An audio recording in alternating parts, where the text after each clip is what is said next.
بسم اللہ الرحمن الرحیم۔ السلام علیکم ورحمۃ اللہ وبرکاتہ۔ منتخب اقتباس۔ آج کی تحریر ہے محمد سلیم کی۔ کیا ہمیں بھی ایسا نہیں کرنا چاہیے؟ جرمنی ایک صنعتی ملک ہے جہاں دنیا کے بہترین مصنوعات اور بڑے بڑے برانڈز مثلاً مرسیڈیز، BMW اور سمس پروڈکٹس بنتے ہیں۔ ایٹمی ری ایکٹر میں استعمال ہونے والے پمپ تو محض اس ملک کے ایک چھوٹے سے گاؤں میں بنتے ہیں۔ اس طرح کے ترقی یافتہ ملک کے بارے میں کوئی بھی سوچ سکتا ہے کہ وہاں کے لوگ کس طرح عیش و عشرت کی زندگی گزارتے ہوں گے۔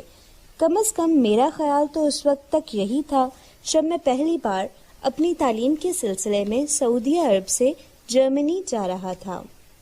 میں جس وقت ہمبرگ پہنچا تو وہاں پہلے سے موجود میرے دوست میرے استقبال کے لیے ایک ریسٹورنٹ میں دعوت کا پروگرام بنا چکے تھے۔ جس وقت ہم ریسٹورنٹ میں داخل ہوئے اس وقت وہاں گاہک نہ ہونے کے برابر اور اکثر میزیں خالی نظر آ رہی تھیں۔ ہمیں جو میز دی گئی اس کے اطراف میں ایک میز پر نوجوان میاں بیوی کھانا کھانے میں مشغول تھے۔ ان کے سامنے صرف ایک ڈش میں کھانا رکھا ہوا تھا جس کو وہ اپنی اپنی پلیٹ میں ڈال کر کھا رہے تھے، اور شاید دونوں کے سامنے ایک ہی گلاس جوس رکھا تھا، جس سے میں نے یہی اندازہ لگایا کہ بیچاروں کا رومانوی ماحول میں بیٹھ کر کھانا کھانے کو تو دل چاہ رہا ہوگا مگر جیب زیادہ اجازت نہ دیتی ہوگی۔ ریسٹورانٹ میں ان کے علاوہ کچھ عمر رسیدہ خواتین نظر آ رہی تھیں۔ ہم سب کی بھوک اپنے عروج پر تھی اور اس بھوک کا حساب لگاتے ہوئے میرے دوستوں نے کھانے کا فراخ دلی سے آرڈر دیا۔ ریسٹورنٹ میں گاہکوں کے نہ ہونے کی وجہ سے ہمارا کھانا لگنے میں زیادہ وقت نہ لگا اور ہم نے بھی کھانے میں خیر سے کوئی خاص دیر نہ لگائی۔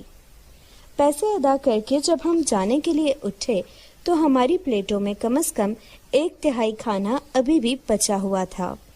باہر جانے کے لیے دروازے کی طرف بڑھتے ہوئے ریسٹورنٹ میں موجود ان بوڑھی خواتین نے ہمیں آوازیں دینا شروع کر دیں۔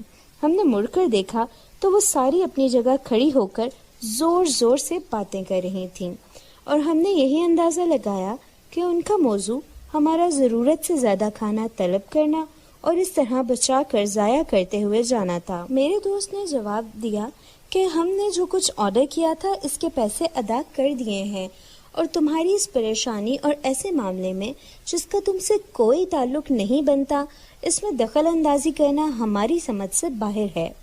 ایک عورت یہ بات سنتے ہی ٹیلی فون کی طرف لپکی اور کسی کو فوراً وہاں آنے کو کہا۔ ایسی صورتحال میں ہمارا وہاں سے چلے جانا یا کھسک جانا مزید مسائل کھڑے کر سکتا تھا، اس لیے ہم وہیں ٹھہرے رہے۔ کچھ ہی دیر میں وہاں ایک باوردی شخص آیا جس نے اپنا تعارف ہمیں سوشل سیکیورٹی محکمے کے ایک افسر کی حیثیت سے کرایا۔ صورتحال کو دیکھ کر اور سن کر اس نے ہم پر 50 فرانک کا جرمانہ عائد کیا۔ اس دوران ہم چپ چاپ کھڑے رہے۔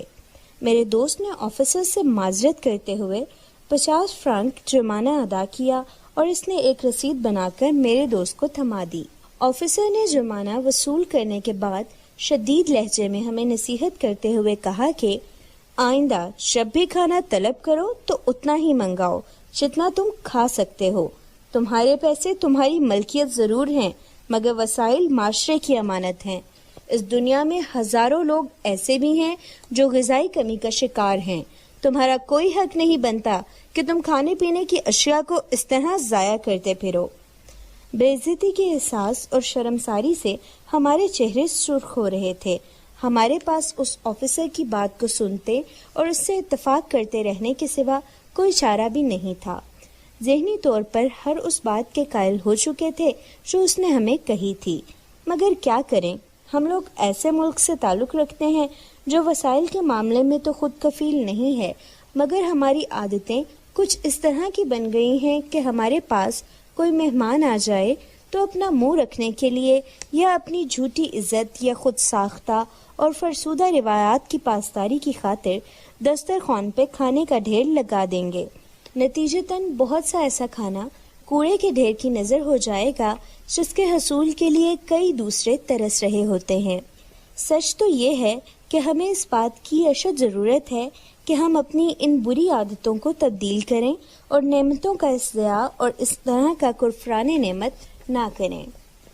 ریسٹورنٹ سے باہر نکل کر میرے دوست نے سامنے کی ایک دکان سے جرمانے کی رسید کی فوٹو کاپیاں بنوا کر ہم سب کو اس واقعے کی یادگار کے طور پر دیں تاکہ ہم گھر جا کر اسے نمایاں طور پر کہیں آویزہ کریں اور ہمیشہ یاد رکھیں کہ آئندہ کبھی بھی اس طرح کا اسراف نہیں کریں گے۔